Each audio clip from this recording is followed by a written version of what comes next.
Hi, Alpha friends. I didn't forget you guys. We're going to go back into this book, Doublespeak by William Lutz. It's such a great book. We left off on chapter 111. I know, right? What's this line on my head? I can't. I think it was a headband or a hat I was wearing. Don't mind me. I hope you're all doing well. Thank you if you're new. I wanted to continue on this book because it's super good and helpful, and plus to encourage people to want to start reading again, to make it fun, and to expose how doublespeak has been used on all of us. Yeah, it's really pronounced, guys. It's like this huge how did I get that? I can't even tell. It's just that kind of day, guys. So I'm gonna flip the camera real quick for you for this awesome book here. We were reading a little, so I'm gonna keep on keeping on because I'm like, oh boy, it's been like over 8 days or so, right? And we left on the double speak of avoidance. I do remember that. So we're gonna read a few sections. I believe, what is this? Chapter 4. Yes, this is chapter 4 in this book. And I like to show you also where I'm reading from so you can see the words for yourself. Doublespeak and product development. Through doublespeak, corporations can change the products and services they sell without spending a cent on product development. Hallmark no longer makes plain, ordinary greeting cards. Now, Hallmark makes social expression products. In 1985, officials of the Quaker State Oil Refinery Corporation were reported in the Wall Street Journal as urging reporters to stop describing their corporation as an oil company and instead to call it a consumer marketing company servicing the automotive aftermarket. Are you kidding me? So that was a mouthful. So instead of being called an oil company, they would rather you call them a consumer marketing company servicing or serving the automotive aftermarket. Interesting.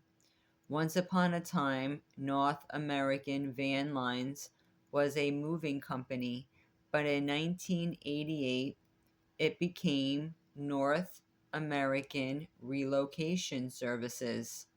Doesn't the four-syllable relocation sound more impressive than the two-syllable moving? I guess it sure does, right? That's what people want. No longer is it an automobile junkyard, nor junk, nor even used parts. Now it's an auto dismantlers and recyclers who sell pre dismantled, previously owned parts. New Jersey junkyard operator Richard Montaldo insisted, "We're not a waste paper business, we're a secondary fiber business." To Camden Zoning Board of Adjustment officials, however, a secondary fiber business is a waste paper business, is a junkyard. In Burlington, New Jersey, gravedigger Newton Johnson has the words interment excavation on his truck, and he points out that he prepares graves, he does not dig them. Talk about a game of semantics, huh, guys? That is definitely interesting. This book is great. I hope it's educational for you all, too. Sometimes companies don't want people to know what it is they really do. So doublespeak helps. The Nuclear Engineering Company of Louisville, Kentucky, a company that disposes of radioactive and chemical waste, changed its name in 1981 to U.S. Ecology Inc. because the firm wanted a name that would make people feel comfortable. Business schools and doublespeak. Even business schools get in on the doublespeak. The Wharton School of the University of Pennsylvania runs a program called the Wharton Executive Education Program, which provides intensive instruction for senior executives at corporations around the world, for a nice fee, of course. Does the program make a profit? No, but it does run a negative deficit. That's interesting to know. That's how they get over. They call it a negative deficit. Very good. In 1979, the Wall Street Journal reported that students taking the competitive decision making course at the Harvard Business School, which calls curriculum learning technology, learned that negotiating in the real world involves strategic misrepresentation or lying. They were taught that hiding certain facts, bluffing, or even outright lying often gets them a better deal. The purpose of the course isn't to teach them to lie or to use strategic misrepresentation, but to learn that they may be lied to. The Harvard Business Review contributes its share to the doublespeak of business by publishing prose such as this. If competitive advantage can be achieved from just in time, participatory management styles, then bottom line oriented organizations can better facilitate their gain sharing systems to network for the new global technologies. At my company, for example, detected casualties fluctuate between generic niche discontinuities and complementary and culturative yield functions. If this writing reflects the kind of clear thinking prevalent among senior executives of American corporations, we should have little trouble meeting the challenge of foreign competition. They'll just roll right over us while we flounder in our prose. I completely agree. That was hideous just to even read.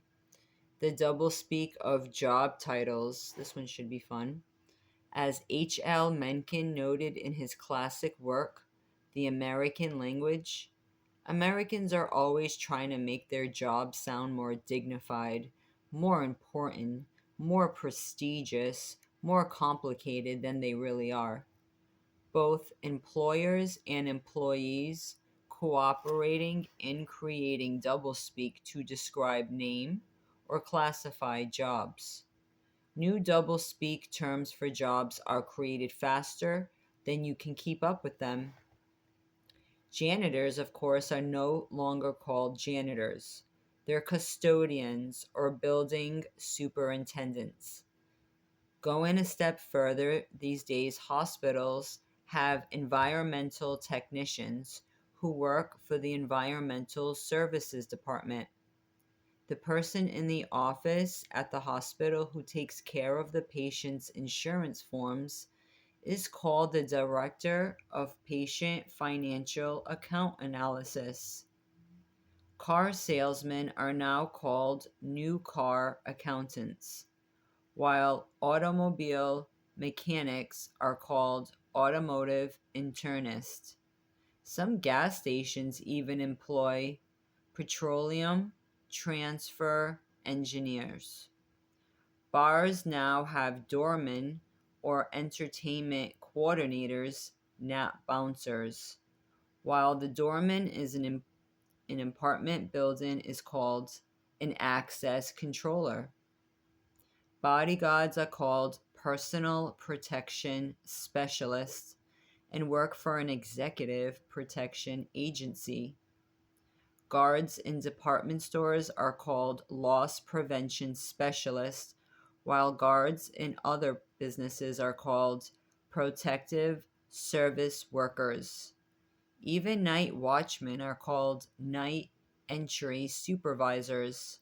Beauticians, who were once hairdressers, are now called estheticians or esthetines or Cicines, that's a new word for me, guys. While manicurists are called nail technicians. Yes, we've heard of those. Some exterminators are called sanitarians who deroach buildings. Even newspaper delivery boys have been upgraded to the status of media courier. Those who were once potato chip delivery truck drivers are now executive snack route consultants. Repairmen have become service technicians or field service representatives, while nurses are called patient care specialists. There are no secretaries anymore, just executive assistants or office automation specialists. These days, it seems as if everyone who works in an office is an assistant, associate, or an executive something or other. Stock salesmen become stock brokers, but now they're called portfolio managers or registered representatives. Insurance salesman has become field underwriters, while bill collectors are now called portfolio administrators or experts in the management of the accounts receivable asset. The Internal Revenue Service hires forms facilitators, not clerks, while IBM employs advisory marketing representatives, not sales representatives. Some companies called their salesmen territory managers. The television weatherman prefers to be called a meteorologist. The Honda plant in Marysville, Ohio has 2,000 associates and not one employee. In fact, many companies now avoid using the word employee altogether, since the hot topic in business these days is participative management. The word employee, with all its negative connotations, just won't do. So the search is on for words that mean employee but don't say it. Associate is one of the most popular, but other words include partner, junior partner, team member, internal customers, and stakeholder. Some companies use family and people when talking about their employees as a group. That's interesting. Oops. Of course, I lost my page. Oh no, my friends. No, no. No, no. We did so well. I believe that was page 114. Sorry about that. I have a black backdrop today to kind of just make it more streamlined for you. Domino's Pizza doesn't use any of these. At Domino's, there are only team members, team leaders, and the coaching staff. The word employee is never used.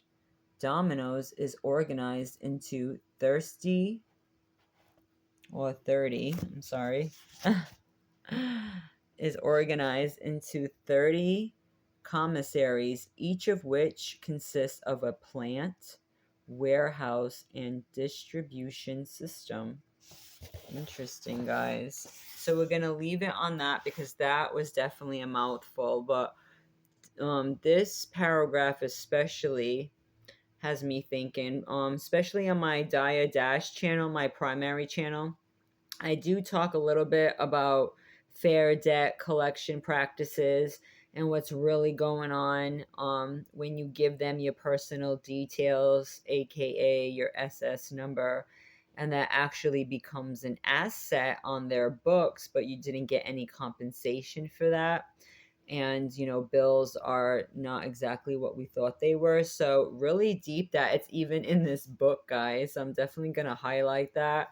And then it goes into the doublespeak of accounting, which is very interesting because there is a lot of misrepresentation going on. And as we read in these business schools too, they're quick to teach these future CEOs all kind of ways to mislead the consumers, and that's why I like talking about consumer protection. So this book is really great on all of those things. So I'm going to leave it at that, guys, because chapter 4 is going to be riveting. And I don't know how much time these videos will allow me to record, so I don't like getting cut off. And I wanted to at least put this video up, get you familiar with this book or reacquaint you and let you know we will go through it. I think it's super fun and really educational too. And to make reading fun again, guys, for people. We want to make reading fun again.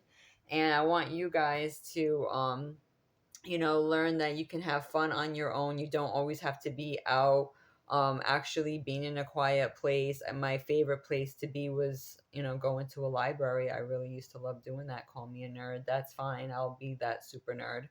But I appreciate you guys. Have a wonderful day. I know my face looks crazy today. I don't know where that line came from, y'all. I don't know. Have a wonderful day. We'll pick up where we left off, and I hope you enjoyed that. So thank you so much for your time. Have a wonderful day. I'll chat with you all soon.